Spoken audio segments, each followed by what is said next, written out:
For years, I believed I knew my grandparents. They were the epitome of the American dream. A quiet couple who built a life from nothing, cherished their family, and embodied resilience. My grandmother Eleanor, with her gentle smile and stories of growing up on a small farm in rural Ohio, baking apple pies that tasted of pure comfort. My grandfather Arthur, a man of few words, a retired mechanic who could fix anything, his hands always calloused, his eyes holding a depth that I always mistook for wisdom born of simple hard work. They were ordinary, wonderful people, and their lives seemed to fit neatly into the narrative they'd always presented. They were, I thought, simply Eleanor and Arthur Miller. But then, the quiet hum of their lives began to unravel, not with a bang, but with a whisper, a faint dissonance in the melody of our family history that, once heard, could not be unheard. It started subtly, almost imperceptibly, with a series of small, unsettling observations that, individually, meant little, but together, painted a picture of something far more complex, far more clandestine, than I could have ever imagined. It began shortly after their passing. A time of profound grief and, unbeknownst to me then, profound revelation. As my family began the arduous task of sorting through their belongings, each item a tangible memory, a piece of the life they had so carefully constructed, I found myself drawn to an old wooden chest in the attic. It was unassuming, tucked away in a dusty corner, almost as if it wished to remain unnoticed. Inside, among yellowed photographs and moth-eaten linens, I found a small ornate silver locket. It was tarnished with age, its delicate engravings almost completely obscured. I'd never seen it before. My grandmother wasn't one for elaborate jewelry. Her tastes were simple, practical. This locket felt alien. Curiosity, a potent and often dangerous catalyst, compelled me to open it. Inside, instead of the expected miniature photographs of young love or cherubic children, there were two tiny, intricately folded pieces of paper. One contained a name, written in a flowing, elegant script that was definitely not my grandmother's familiar hand. Ilara Volkov. The other a date. November 12, 1947. Ilara Volkov. The name resonated with an unfamiliar echo. It wasn't just a different name. It felt like a name from a different world, a different era. The date, too, was significant. It was almost exactly 3 years before my grandmother's official birth date, according to her American documents. A chill snaked down my spine. This was the first tremor, the first crack in the foundation of everything I thought I knew. I showed the locket to my mother, hoping for an explanation, a simple anecdote about a forgotten relative or a sentimental gift. But her reaction was not what I anticipated. Her face, usually so open, became a mask of confusion, then a flicker of something akin to fear. "I've never seen that before," she said, her voice barely a whisper, her eyes wide as she stared at the locket. "Are you sure it was Grandma's?" Her denial was too quick, too absolute. It made me wonder if she, too, sensed the unsettling truth trying to surface. That moment marked the true beginning of my quest. The locket became my personal Rosetta Stone, a silent challenge demanding to be deciphered. I started with the obvious. Online searches. Typing Ilara Volkov into a search engine yielded nothing immediately relevant. The name itself felt Eastern European, perhaps Russian, but the sheer volume of results for such a common surname made specific identification impossible without more context. The date, November 12, 1947, offered no immediate historical breakthroughs either. It was a needle in a haystack, but I was determined to find it. My initial research was a slow, frustrating crawl through genealogical websites, public records, and historical archives. I cross-referenced dates, locations, and names, trying to find any connection, any discrepancy, between the life my grandparents lived and any other potential past. My grandparents' official records, birth certificates, marriage licenses, social security applications, painted a consistent picture. Born in Ohio, married in Ohio, lived and died in Ohio. It was all so perfectly, almost suspiciously neat. Too neat. I began to scrutinize old family photos, searching for clues, for faces that didn't quite fit, for subtle signs of a life lived before. I remembered a particular photo, taken in the early 1950s, of my grandparents shortly after they were married. My grandmother, Eleanor, looked radiant, but there was a guardedness in her eyes, a maturity that seemed to belie her stated age of 22. And my grandfather, Arthur, always so stoic, had an intensity in his gaze that now, in retrospect, seemed less like quiet wisdom and more like a deeply ingrained vigilance. The deeper I delved, the more questions arose. My grandmother had always spoken vaguely about her parents, claiming they had passed away when she was young, and she had been raised by an aunt. Yet there were no records of this aunt, no death certificates for her supposed parents in the local archives. It was as if they had simply vanished from existence, leaving no trace. This was a pattern I began to notice. A lack of supporting documentation for key elements of their early lives. My breakthrough, if you can call it that, came not from a dramatic discovery, but from a persistent, almost obsessive cross-referencing of seemingly unrelated information. I was deep into military archives, searching for my grandfather's service records, which were, predictably, perfectly aligned with his stated identity. But while I was there, a tangential search led me down a rabbit hole of immigration records from the post-World War II era. Millions of displaced persons, refugees, and immigrants sought new lives in America. Many arrived with altered identities, seeking anonymity, a fresh start, or simply safety. It was a long shot, but I started looking for arrivals around 1947 to 1950, specifically for individuals whose stated origins were vague or whose documentation seemed incomplete. I focused on ports of entry that were common for European refugees. It was painstaking, exhausting work, staring at microfilmed manifests, deciphering faded handwriting.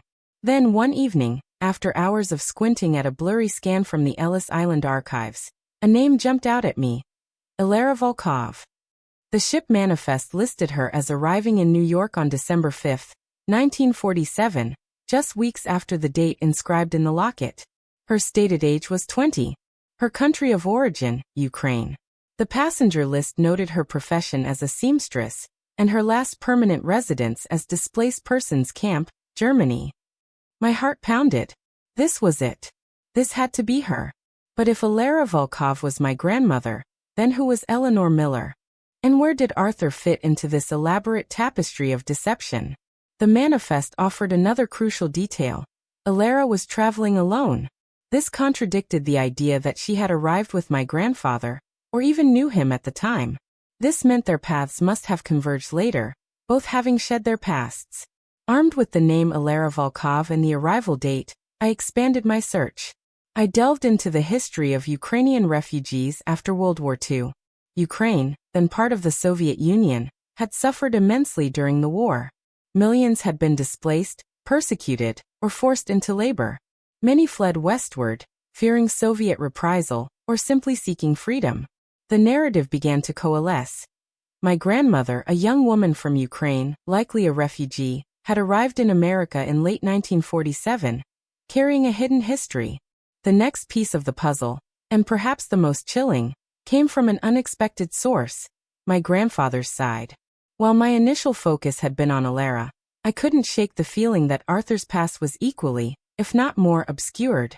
His stoicism, his reticence about his own early life, now seemed less like shyness and more like a deliberate act of concealment. I revisited his official records, searching for any inconsistency, any deviation. They were flawless. But I remembered a conversation I'd once had with a distant cousin, a very old woman who had a reputation for remembering everything. She'd mentioned, almost in passing, that Arthur had come out of nowhere to marry her aunt's friend. He just appeared one day, she'd said, a man with no past. At the time, I dismissed it as old-timer ramblings. Now it was a siren call. I started searching for men matching my grandfather's physical description and approximate age, who had also arrived in the U.S. around the same time as Ilera, or slightly earlier. I widened my net to include men from Eastern European countries. This was even harder. Male refugees often had more complex stories, sometimes involving military service, political affiliations, or even wartime activities that they desperately wished to forget or hide. After weeks of dead ends, I stumbled upon a forum dedicated to tracing displaced persons from the former Yugoslavia. Someone had posted an old black and white photograph, asking if anyone recognized the man in it. The quality was poor, but the face, the set of the jaw, the piercing eyes, The way his hair fell across his forehead. It was undeniably my grandfather, but younger, leaner, dressed in a military-style uniform I didn't recognize. The post identified him as Artyom Petrovich Volkov. Volkov. The surname hit me like a physical blow. The same surname as Alara. This couldn't be a coincidence. But Artyom Petrovich Volkov? And a military uniform? This was a far cry from the quiet mechanic, Arthur Miller from Ohio. The forum post included a bit of context. Artyom Volkov was believed to have been a lieutenant in a partisan unit operating in the Balkans during World War II, specifically a unit known for its fierce resistance against both the Axis powers and later, against rival communist factions. The poster was seeking information about his fate, as he had vanished after the war, presumed dead or captured. My mind reeled. My grandparents weren't just two individuals who had changed their names. They shared a surname that was almost certainly their true surname. And both were from Eastern Europe, both likely refugees from the tumultuous post-war period. But Alara was from Ukraine, and Artyom from Yugoslavia. How could they be Volkovs? Was it a common name? Or were they related? And what did this mean for their relationship?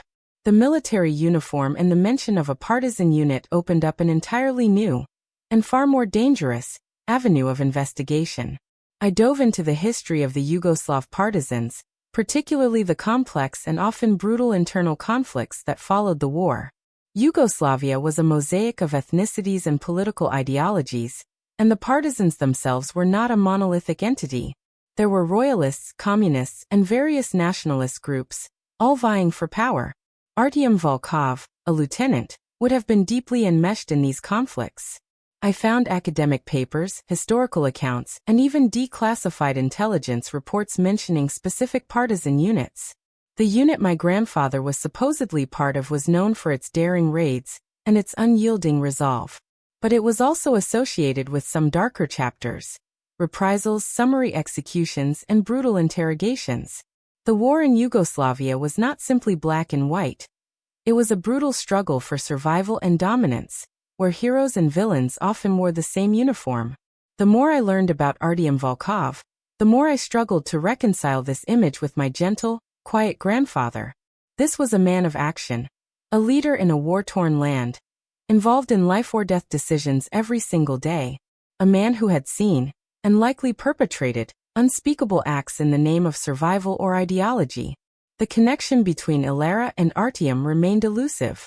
How did a Ukrainian refugee seamstress, named Alara Volkov, connect with a Yugoslav partisan lieutenant named Artyom Volkov? The shared surname was too strong to ignore. I considered the possibility of a clerical error, a shared alias, or even a deliberate fabrication to throw off pursuers. I expanded my search for Volkovs in Eastern Europe during the war. It was then that I discovered a heartbreaking detail.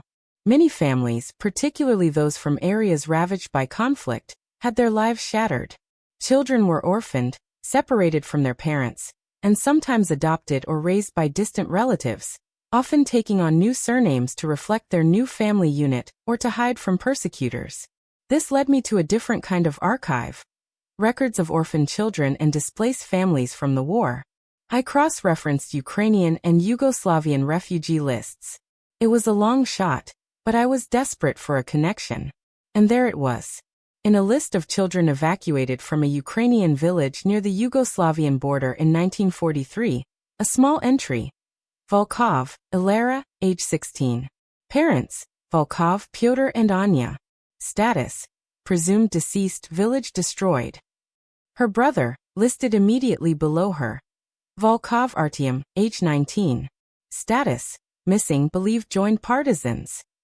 A wave of understanding, mixed with profound sadness, washed over me. Alara and Artyom were siblings.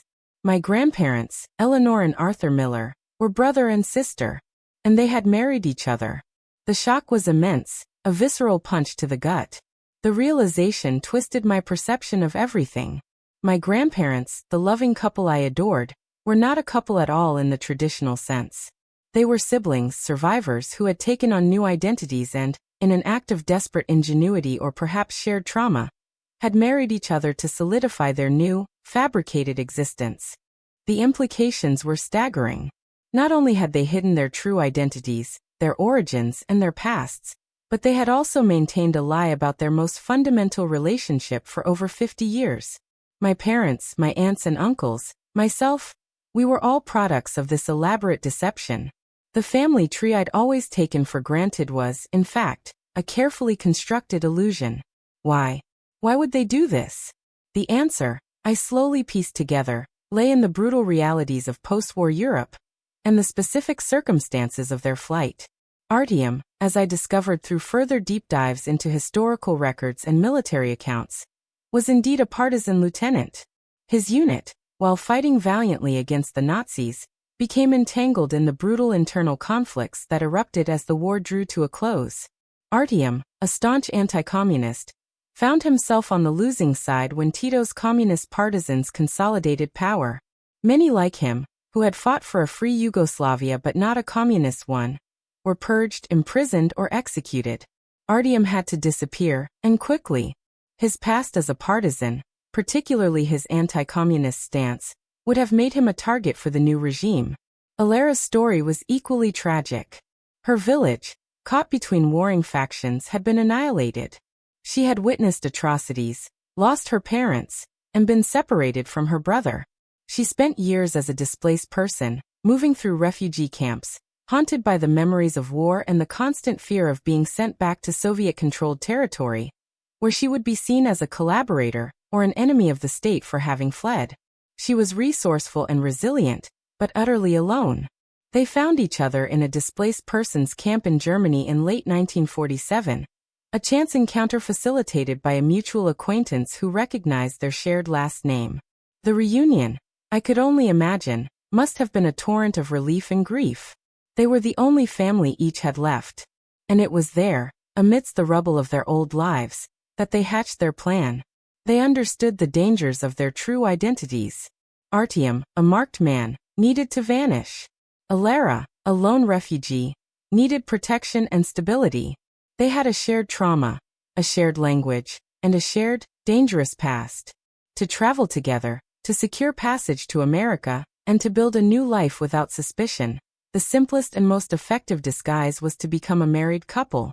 It offered legitimacy, a ready-made narrative, and crucially, a legal framework for their combined immigration. They chose the names Eleanor and Arthur Miller, names as common and unremarkable as possible. They meticulously crafted their backstory. Eleanor from Ohio, Arthur from a neighboring state, a chance meeting, a quiet courtship. They practiced their new accents, learned American customs, and rehearsed their fabricated history until it became second nature. They became so adept at it, so completely immersed in their new identities, that eventually, the lies became their truth. They lived it so thoroughly that they almost convinced themselves. The locket, with Alera's true name and the date of her arrival, was a desperate, sentimental link to the past they had to bury. Perhaps a reminder of who they truly were, or a silent testament to the courage it took to become someone else. The revelation left me reeling for weeks. How could they have lived such a colossal lie? How could they have loved and raised a family under such a fundamental deception? The man I knew as my grandfather, Arthur, was in fact Artyom, a hardened veteran of a brutal war. A man who had made unimaginable choices to survive. The woman I knew as my grandmother, Eleanor, was Alera, a survivor of unimaginable trauma, who had lost everything and found solace in a desperate gamble. I began to see their lives through a new lens. My grandfather's quiet intensity was not just wisdom. It was the vigilance of a man constantly on guard. The trauma of a soldier who had seen too much. His aversion to discussing politics, his occasional flashes of anger when injustice was mentioned, his deep protectiveness of his family. All these traits now made chilling sense. They weren't just quirks. They were echoes of a past he desperately tried to outrun. My grandmother's gentle demeanor, her love for simple routines, her fierce loyalty to her family, these too, took on new meaning. They were the anchors she built for herself in a world that had once been utterly chaotic and terrifying. Her apple pies weren't just comfort food. They were a symbol of the stability and normalcy she had fought so hard to create. Her occasional wistful expressions, her deep empathy for strangers, her quiet strength. These were all pieces of Alera, the girl who had lost everything and learned to survive. The greatest irony, the most profound and unsettling truth, was that despite their deception, they did love each other. Not as husband and wife in the traditional sense, but as two deeply bonded souls who had survived the unthinkable together. They were each other's anchors, their co-conspirators in a grand performance of normalcy. Their shared secret, their shared trauma, had forged an unbreakable bond, perhaps even stronger than many conventional marriages. They had built a life, a family, from the ashes of their past, rooted in a lie, but sustained by a profound, if unconventional, love and loyalty. This discovery changed everything and nothing. It shattered the comfortable narrative of my family history, but it also painted a picture of incredible resilience, courage, and sacrifice. My grandparents were not simple farm folk. They were heroes and survivors, people who had navigated the darkest corners of human history and emerged, scarred but determined, to build a new existence. They carried their secrets with them to their graves, not out of malice, but out of a deep-seated need for protection, for peace, and for a chance at a normal life that had been violently denied to them. The weight of their story is immense. It makes me question the very nature of identity, of truth, and of family. Are we defined by our origins, or by the lives we build? Are secrets always destructive, or can they sometimes be the very foundation upon which new life is created? I am still grappling with the full implications of what I've uncovered. My family, when I shared these revelations, reacted with a mixture of shock, disbelief, and eventually, a profound sense of awe. It has forced us all to reconsider our heritage, to understand that the roots of our family tree run far deeper, and through far more turbulent soil, than we ever imagined. It has given us a new appreciation for the strength and resilience that runs in our blood, a legacy of survival forged in the crucible of war and deception. My grandparents weren't who they said they were, but in a way, they were even more extraordinary. They were Artyom and Alara Volkov, survivors, siblings, and the architects of an incredible, heartbreaking, and utterly shocking secret that shaped not only their lives, but the lives of every single one of us who came after. And their true identities, once hidden, now illuminate the profound power of the human spirit to endure, to reinvent, and to protect the ones they love, no matter the cost. If this story resonated with you, if it made you question the hidden histories within your own family, please consider subscribing to my channel. And leave a comment below. I'd love to hear your thoughts on family secrets and the stories that shape us.